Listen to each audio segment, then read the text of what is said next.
tell them a little bit about your background and where you've been the last few years. That's all right. I didn't mention that the last time. Hi, everybody. My name's Lisa Denici. I work at San Antonio Food Bank. I'm a nutritionist there. I just started there in March, and before that I spent the last 6.5 years living in a small town in Spain. So I learned Spanish. Got to live and practice more of the Mediterranean lifestyle.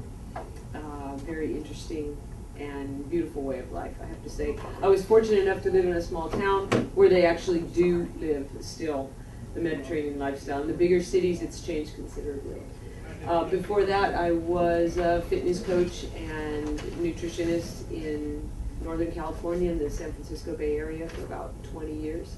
Had my own business there and worked both with businesses and with private individuals around making lifestyle changes that would last over time. And so I'm here to offer whatever it is I have that may benefit you in terms of making changes in your nutrition, your active lifestyle, your anything that goes around health and wellness. So be sure to ask me any questions that you have. I'm more than happy to offer whatever help I can.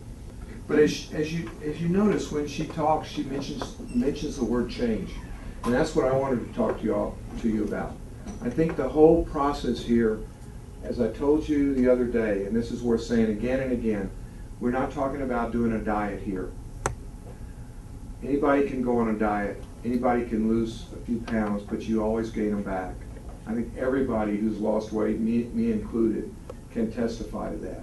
What we want to think about here is how to change, how to make a permanent change that's good for you. So this program is not to lose 10 pounds, and it's not just to lose, maybe some people might need to lose 50 pounds. It's not to do either one of those things. It's to change. If you change, then you can accomplish basically anything. But change is very hard. Very, very hard. How many people do you know that have tried very hard to kill a bad habit and they just can't do it? I bet everybody here knows somebody who has tried to quit smoking a whole bunch of times and has been unable to do it. My dad did. My dad smoked from the time he was 15 and he never could quit, and it finally got him when he was in his 80s. It did, it got him. And he tried to quit, no telling how many times. I remember one time he quit for 2 years. But the brain is an interesting deal. It turns out that when the way our brain works, it's literally like wiring, electrical wiring. And when we have a habit, we put down a neuron, and one neuron hooks to another neuron. It's like an electrical circuit, and literally electrons run through it. And that's what stimulates us to do the things that we're used to doing. Another good example, somebody talked about earlier, Lisa talked about the idea of when we go to work, we drive to work a certain way. We lay down a path in our brain to do that. And that's why sometimes you're not paying attention and you leave your house and pretty soon you're at work and you never even think about what you were doing all that time. You were listening to radio or you're thinking about something. Your brain actually has got you on that path. You've got a highway in your mind that's been laid down. So if you want to change, you've got to lay down a new highway. You have to lay down new neurons. And the only way to do that is by practice. Because that other pathway is still there. So if somebody quits smoking, they may still get mad and pick up a cigarette and go back to smoking. The other pathway is still there. So you just have to make a new pathway and make it stronger and stronger. Now, you heard me talk to you the other day about this book, Change or Die. I want to tell you the story again because it's very important. It's a trick title. Because what the point is this, that if you go to somebody, let's say somebody who smokes, and you say, if you don't stop smoking, you're going to die. What do you think people do when you tell them, you say to them, look, if you don't change, you're going to die? Do they change? Actually, no, they don't change. Why? Why? Because they haven't laid down a pathway. They may want to change, but there's no easy way to get change to happen. So you don't tell people change or you're going to die. You don't threaten people. What you do is you show them a pathway. So small steps, a path. That's what we have to talk about, a path. And on that path, you have to have friends. And that's why we divide into groups. And that's why we have the idea of helping each other. The word that's important here, this may not be a word everybody uses every day, empathy. Most of the time we use the word sympathy. This sort of means the same thing, but sympathy means feeling sorry for somebody. They're having a bad time, you feel bad about it. I sympathize with your problem. Empathy is one step further. Empathy is, I feel with you. I really get into your skin. I understand what you're going through. So if you're in a group with people and they're all trying to do the same thing, you're in each other's skins.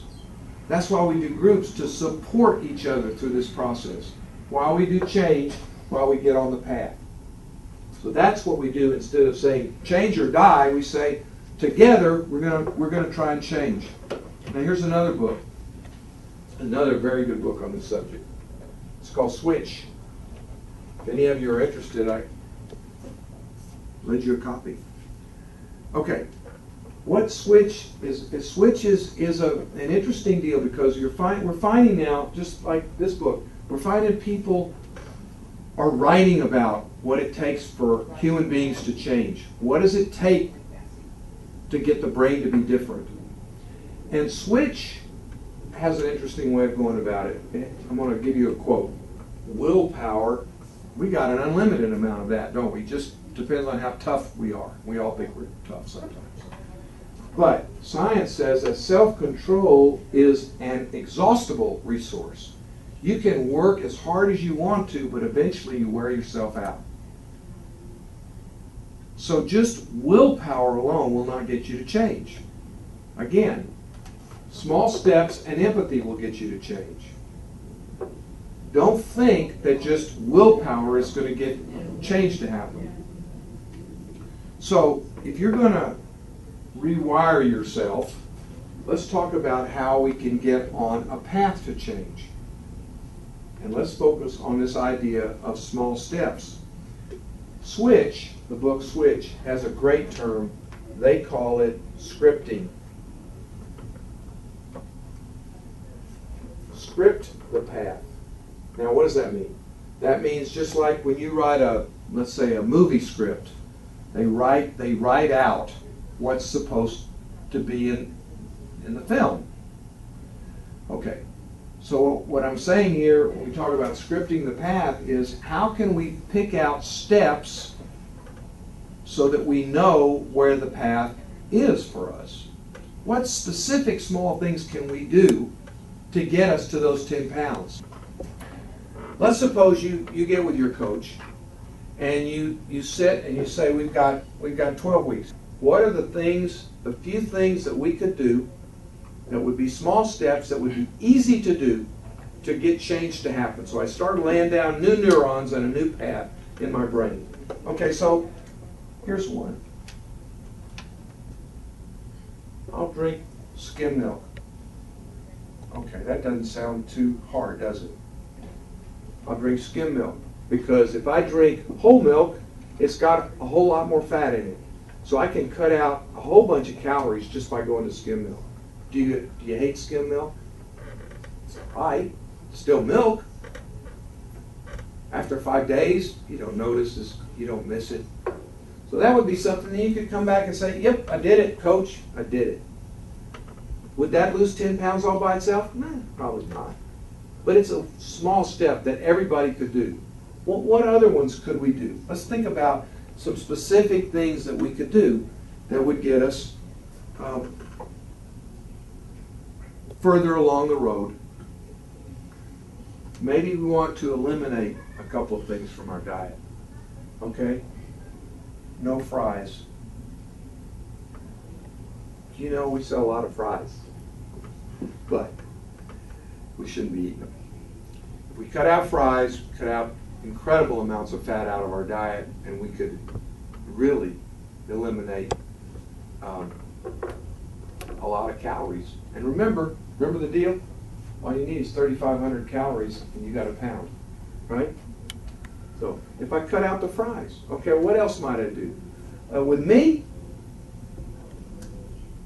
if I cut out dessert, I got a sweet tooth. Those of you here in the office, you know that people bring me stuff to eat all the time and I never can turn it down because I love sweets. But I'm telling you, if I stop eating dessert and I exercise 3-4 times a week, I'll lose my 10. No question. I already do skim milk and I don't do fries, generally speaking. If I did those two things, exercise and no dessert, I'd lose it. Now that doesn't mean I have to give up dessert forever, but if I get to my target weight and then I go to having a dessert once every 5 days, I'm fine. It's not going to be a problem. But during the time when I'm getting to my target weight, I got to just walk away from it. It's not that hard to do. So if you start thinking about things that you could do with your coach and work on these. Now some of them might be hard, but how about a positive thing? 5 fruits and vegetables. You heard me talk about this the other day. Okay? Now that might be a little harder to do. But as a matter of fact, I went to Cooper's Clinic for a wellness program, and that's the first thing they said. Actually, what they said is they have a little jingle. 5 is fine, 9 is divine. Believe me, getting to 9 fruits and vegetables a day, that ain't easy. So you might examine your diet right now and you might say, let's see, how many have I got now out of the 5? 0. I wouldn't be surprised. I mean, maybe you're not working on fruits and vegetables. And maybe 5's kind of hard to get to. Okay, let's think about that for a second. To get to 5, you might have to have 2 vegetables at night and 1 at lunch and a fruit for breakfast and a fruit at night. That would be 5. That doesn't sound that easy, does it? I mean, if that's not what you eat. But look, maybe you can't get there the first week. So you don't score the first couple of weeks, but maybe you get 1 here and you get up to 2 here.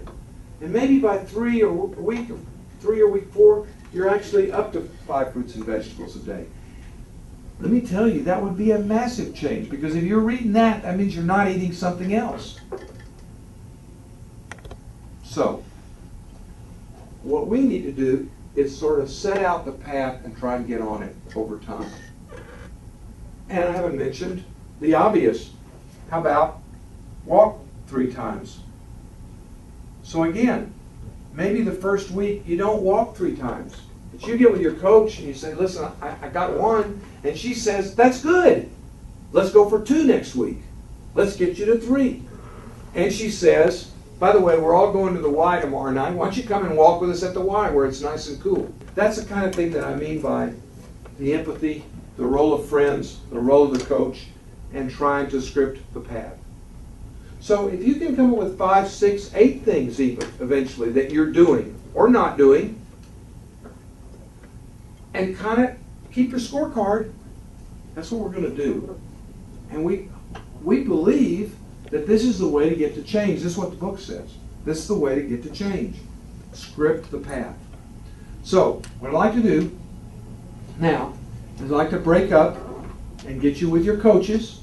And let's spend a little time talking about what you think you can affirmatively, positively do this week to get change to start to happen. And think of it as rewiring the brain. Think about, I'm laying down neurons. I love it.